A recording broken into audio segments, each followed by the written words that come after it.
Oui,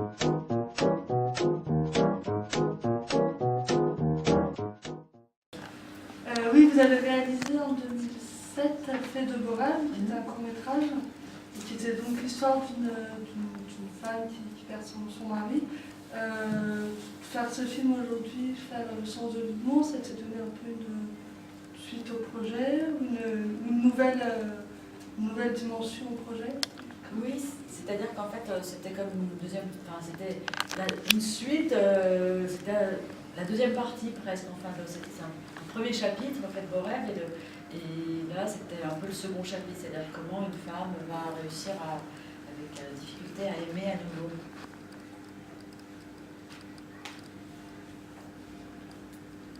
Pourquoi le titre, Le sens de l'humour?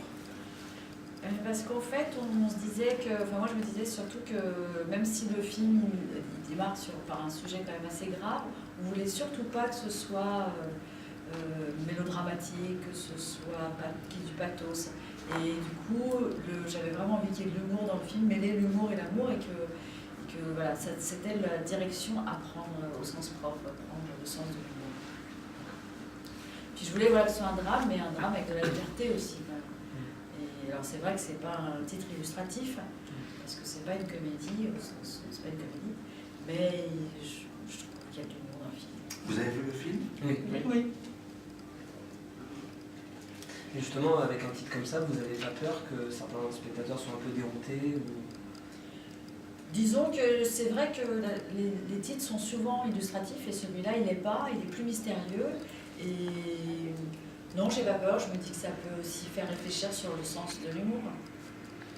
Et puis c'est peut-être pas très grave que les gens soient un petit peu décontenancés. Je pense, non? Vous voulez dire qu'ils s'attendraient à voir une comédie et puis ils verraient pas une comédie. Mais comme il y a beaucoup de comédies, bon bah là ils vont voir une comédie dramatique. Et puis il y a de l'humour dans le film. Oui. Souvent. Grâce à vous, entre autres. Ouais. Et parce que dans Fête de Borel, c'était vraiment le moment de la mort et le moment du deuil. Et là, vous êtes plus dans l'après, et dans la vie qui revient, et dans le quotidien donc de cette mère avec son fils. Absolument. Ouais, C'était aussi quelque chose avec plus d'espoir et peut-être de... Bien sûr, oui, c'est le moment, c'est l'instant d'après, c'est-à-dire après, voilà, comment elle a reconstitué une forme d'équilibre, une vie avec cet enfant, voilà, comment ils arrivent à vivre tous les deux, et comment, alors qu'il y a cet amant, Paul, elle va, et grâce à Léo, elle va à nouveau s'engager. C'était ça l'idée, vraiment. Comment justement elle va vers la vie, quoi. Justement, c'était une volonté de ne pas trop nous en dire sur le mari qui est mort. On ne sait pas grand-chose sur lui, on ne sait pas vraiment quand il est mort. Absolument, c'était vraiment délibéré. J'avais très envie que ce soit mystérieux, que ce soit comme si c'était à l'intérieur d'elle. Vous voyez, elle porte un secret, ce petit garçon, et elle, ils portent quelque chose. Ils ont quelque chose en eux d'assez tragique, assez douloureux. Mais je ne voulais pas qu'il y ait d'explication. Non, je pensais que c'était plus intéressant justement d'être dans l'étape où justement on n'en parle pas, mais en même temps c'est à l'intérieur d'elle, c'est à l'intérieur de cet enfant, quoi. Et puis je voulais aussi faire un film qui serait hanté. Vous voyez, c'est-à-dire qu'il y a une présence de quelqu'un. On ne sait pas exactement qui, mais ça se manifeste par la clarinette, par la montre. Il est là, au fond, il est là. Voilà, la Légion. Voilà. Il est là, on n'en voit pas, on voit pas de photos, il n'y a pas les traditionnelles scènes où ils iront au cimetière, vous voyez ce qu'il y a dans beaucoup de films, beaucoup de téléfilms. Là, il n'y en a pas, effectivement, mais par contre, il est présent d'une autre façon, qui m'apparaissait plus cinématographique. D'un côté, il y a une grande pudeur dans cette... Voilà, exactement. Et du coup, ça permettait la pudeur et puis aussi la vérité sur le fait que, à cette étape-là de leur vie, ils ne se plaignent pas, vous voyez, ils ne s'épanchent pas, ils n'en parlent pas. Ils sont avec, mais ils n'en parlent pas. Et ça me paraissait plus juste de faire qu'ils n'en parlent pas et qu'ils vivent avec, qu'ils en parlent, et ils s'en plaignent. Et je vais te dire, une connerie. Non, mais c'est sûr que... tu vois, ça peut arriver. Mais aussi, je pense, Marine va nous dire, qu'il y avait aussi une volonté de se différencier un petit peu de tas de fictions où les choses sont très expliquées, rappelées, on informe toujours le spectateur. de tout ce qui a pu se passer, de tout ce qui... Enfin, on répond à toutes les questions qui pourraient se poser. Là, non. Et je crois que c'est aussi un choix de narration, de laisser de l'ombre, du mystère, et puis de laisser les gens un peu imaginer. Non? Mais oui, mais moi, vous savez, comme spectatrice, par exemple, j'ai toujours eu beaucoup de plaisir à reconstituer les choses. Comme spectatrice, vous voyez, c'est-à-dire que quand quelque chose ne m'est pas expliqué d'emblée, moi, ça fait travailler mon intelligence. Vous voyez, enfin, je ne compare pas du tout à certains grands cinéastes, mais il y a des cinéastes, voilà, qui m'ont influencé ou qui m'ont inspiré et qui effectivement, c'est Comme pas... qui, par exemple? Plein de cinéastes, là, je pourrais parler de Hitchcock en passant par mon film n'a rien à voir avec Hitchcock, c'est pas ça. C'est que c'est très intéressant, pour moi comme spectatrice, de reconstituer les histoires à partir de choses qui sont comme un puzzle, et pas forcément l'exposition, oui, l'exposition, la scène d'après, l'explication après l'exposition, le dialogue sur la situation. Vous voyez, je trouve que si on est au cinéma, justement, on peut travailler de manière impressionniste, presque par petites touches. Justement. Et que ces petites touches font un ensemble qui font qu'on reconstitue une histoire. Non, le réveil n'a pas sonné. Habille-toi. On pense que c'est un tableau qu'il a mis 10 ans à faire et qu'il laissa inachevé. Il achevait très peu de choses, Léonard de Vinci. Il disait que sa main n'arrivait pas à la hauteur de son intelligence et aussi il pensait que le mouvement est le principe même de toute vie. Et vous parlez de puzzle, au moment de la phase d'écriture, c'est comme ça que vous l'avez constitué, votre scénario? Absolument, c'était vraiment délibéré, c'est-à-dire que on commence le film avec cette femme et cet enfant, ouais, on ne sait pas quelle vie ils ont, ni s'ils sont seuls ou pas seuls, et puis il y a des petites traces comme ça, il ne dort pas l'enfant, elle touche à cette clarinette, et puis le lendemain ils en parlent, cette clarinette, vous voyez, qui est une progression comme ça, mais parce que aussi au fond, en vrai, ils veulent que ce soit mystérieux, ils le portent en eux, mais ils veulent en aucun cas que ça soit visible, vous voyez, cette chose-là par exemple. Ils ont fait en sorte que ça ne se voit pas. Et personne ne peut considérer qu'elle a l'air d'une veuve ou qu'il a l'air d'un orphelin, vous voyez, ça ne se voit pas. Il mène une vie tout à fait normale, ce petit enfant, il est juste plus seul qu'un autre enfant. Et ça me paraissait intéressant, oui, que ce soit par les émotions, mais pas par l'explication. Mais il le dit finalement. Oui, il le dit. Enfin, il a... Bien sûr, il le dit à un moment donné. Voilà, Oui, il est capable il de le dire. quoi, Il l'a intégré, absolument, il l'a intégré, il est capable de le dire, mais il le dit très banalement. Je voulais qu'il y ait aussi ça, cette chose extraordinaire et ordinaire en même temps. On dit une chose quand même extraordinaire, et en même temps, on le dit dans une rue ordinaire, en allant à l'école, et puis on change de sujet aussitôt. Vous voyez, c'est une chose très invraisemblable, au fond, qu'il dit. Mais il le dit dans son quotidien, dans une chose banale. Et je trouvais que ça marchait. Et ça marche, et puis c'est juste. Ouais. C'est-à-dire que c'est comme Oui, ça. les enfants oui, fonctionnent les enfants sont comme ça. Ils disent des choses... Oui. Une chose incroyable comme une chose banale. Les deux à la vont même être- importance. Oui, Ouais. dis-le en fait. Même de Quand il est dans la rue, vient ton père, non, mon père est mort, salut, à demain. Ouais. Tiens, t'as de la barbe, t'as pas de bouton. Les choses sont dites. Ouais. Elles sont dites droites, sans effet. Voilà. Pas de pathos, pas de mélancolie, pas de... Voilà, personne pleure, on dit les choses et on passe à autre chose. Ce qui ne veut pas dire qu'à l'intérieur, il ne se passe rien, mais on est comme ça. C'est pour ça que vous avez choisi que l'enfant soit aussi jeune, qu'il ait aux alentours de 10 ans et que ça ne soit pas un adolescent. Ou... Oui, parce que je pense qu'à l'adolescence, ça ne serait pas du tout la même chose. Ça ne se passerait pas du tout de la même façon, ouais. Peut-être ce serait plus vif, peut-être ce serait plus difficile, peut-être ce serait il n'y aurait pas cette façon d'être aussi concret comme ça, je pense. Ce serait plus compliqué.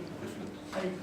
Et le fait que ça soit aussi beaucoup filmé dans leur quotidien, alors elle dans son travail, je vais faire les courses, lui qui va à l'école, qui va acheter ses bonbons, qui fait avec son copain, c'était aussi une façon de les montrer dans leur vie sans je pense que ça faisait tout de suite Un vélo. Voilà, Bien sûr. Et on les connaît finalement très bien sans en connaître beaucoup. Voilà, exactement. Je ne peux pas répondre parce que vous avez là. Vous avez tout dit dans votre question. Tu n'as pas réponse. Oui, c'est bien. Vous pouvez noter votre réponse. Tu penserais. Non, c'était ça l'idée. Et puis aussi que tout a l'air normal, je voulais montrer ça, vous voyez, tout a l'air normal, mais au fond il y a quelque chose qui est un peu anormal quand même. Quoi. Le reflet du quotidien, quoi. Ouais. Oui, mais c'est un quotidien, vous voyez, un peu particulier quand même. Ça- Mais, Comme si dans- ça avait été finalement une couple séparée, ou voilà, Voilà, qui a tué ouais, son ouais. enfant. Au début, on Voilà. sait pas, si on n'a pas vu le synopsis, on ne sait pas forcément si c'est juste non, le mari est absent, ou voilà, si vraiment. ouais.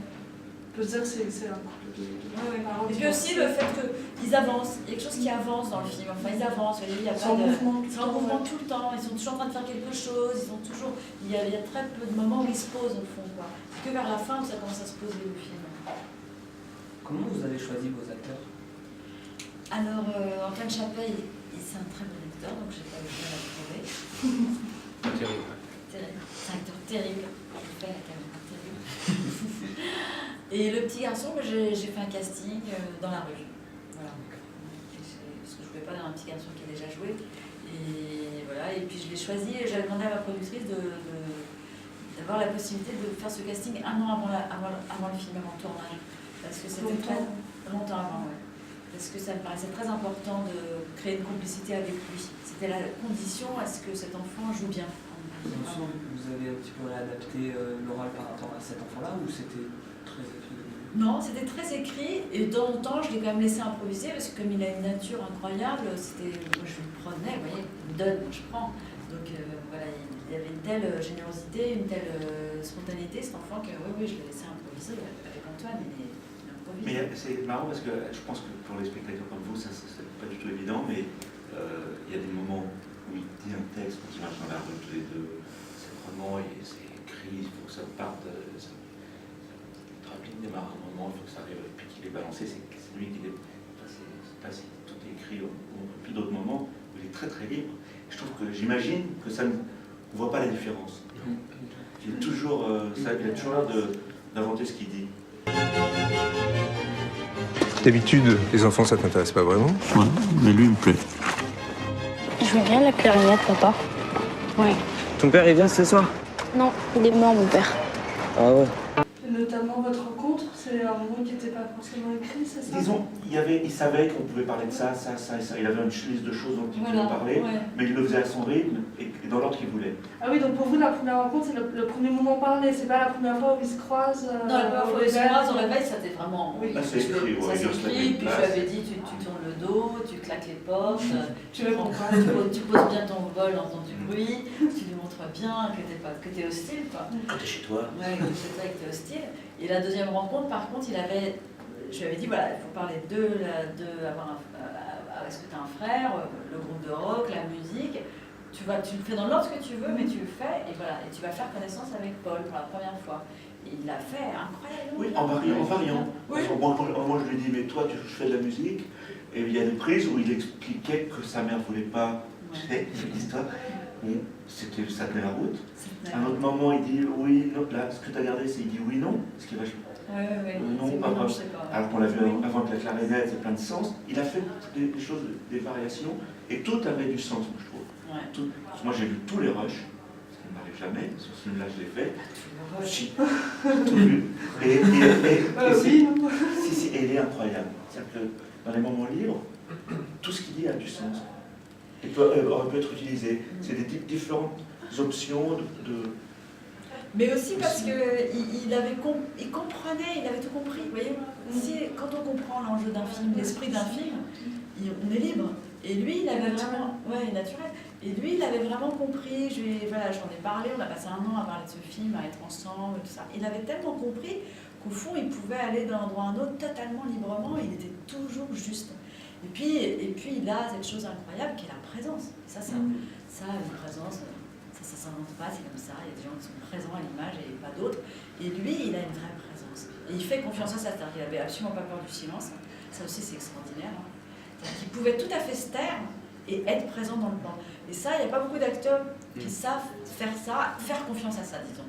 Et lui, il peut crayonner, regarder Antoine, continuer à crayonner, et faire comme s'ils s'en foutaient complètement, au contraire. La séquence des devoirs au début.